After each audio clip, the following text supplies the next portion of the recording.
Apocalipse, capítulo 7. Amém. O louvor e a glória, e a sabedoria, e as ações de graças, e a honra, e o poder, e a força, sejam ao nosso Deus pelos séculos dos séculos. Amém. Versículo 12. Em resposta à pergunta que encerrou o capítulo anterior, há um intervalo entre o sexto e o sétimo selo, no qual João teve a visão dos 144.000. Este número corresponde aos que serão selados com o selo do Deus vivo. Até que o tempo se cumpra, Deus tem contido os 4 ventos através dos 4 anjos em pé nos 4 cantos da terra. Ventos em profecia simbolizam guerras. Jeremias capítulo 4, versículos 11 ao 13, Daniel capítulo 7, versículo 2. Isto significa que Deus tem segurado os poderes das trevas a fim de não exercerem sobre a terra toda a sua fúria até que tenha selado os seus servos.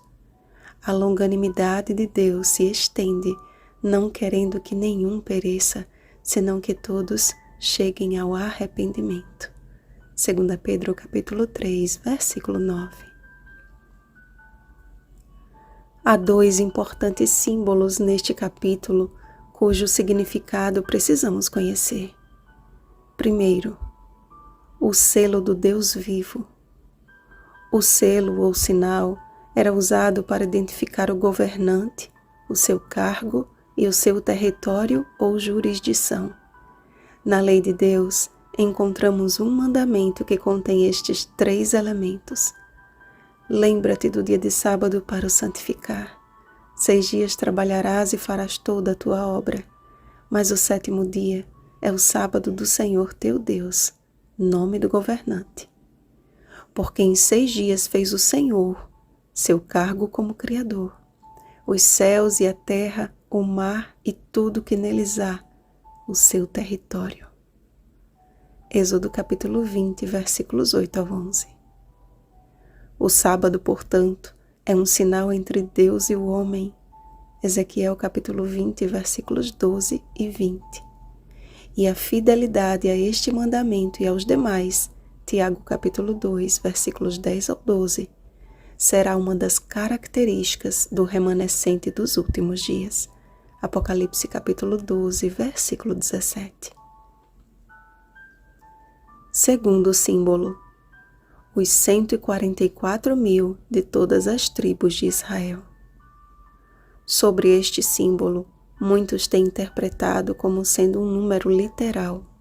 Contudo, trata-se de um número simbólico que João descreveu como uma grande multidão que ninguém podia enumerar, de todas as nações, tribos, povos e línguas. Este número foi dividido conforme o número das tribos de Israel. Sempre que o número 12 aparece em Apocalipse, aponta para a cidade santa, para a vida eterna. Por exemplo, a cidade possui 12 fundamentos, 12 portas, e junto das portas 12 anjos. É um quadrado perfeito cujas dimensões medem 12.000 estádios. A árvore da vida produz 12 frutos. Além disso, Cristo também estabeleceu a sua igreja apostólica a partir de 12 discípulos. O número 12, portanto, representa a totalidade do povo de Deus. E o fato de multiplicar por 1000 representa um destacamento de cada tribo. Deus está recrutando o seu último exército, a sua igreja militante, a fim de torná-la uma igreja triunfante na batalha final.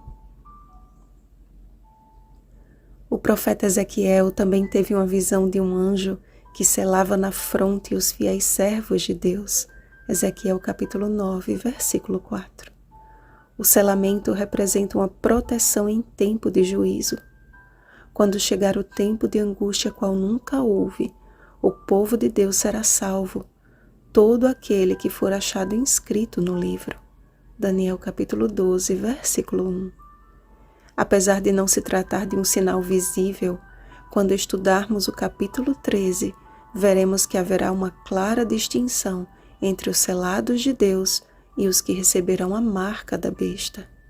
Será um conflito cujos exércitos se distinguirão pelo caráter, como aqueles que não se macularam com mulheres, Apocalipse capítulo 14, versículo 4, ou seja, que permaneceram fiéis a Deus e ao puro Evangelho. Os 144.000 serão aqueles que o mundo reconhecerá como seguidores do Cordeiro, Apocalipse capítulo 14, versículo 4. Nisto conhecerão todos que sois meus discípulos, se tiverdes amor uns aos outros. João capítulo 13, versículo 35. Estamos no limiar dos últimos acontecimentos que antecedem o grande dia do Senhor. E fiel é a promessa.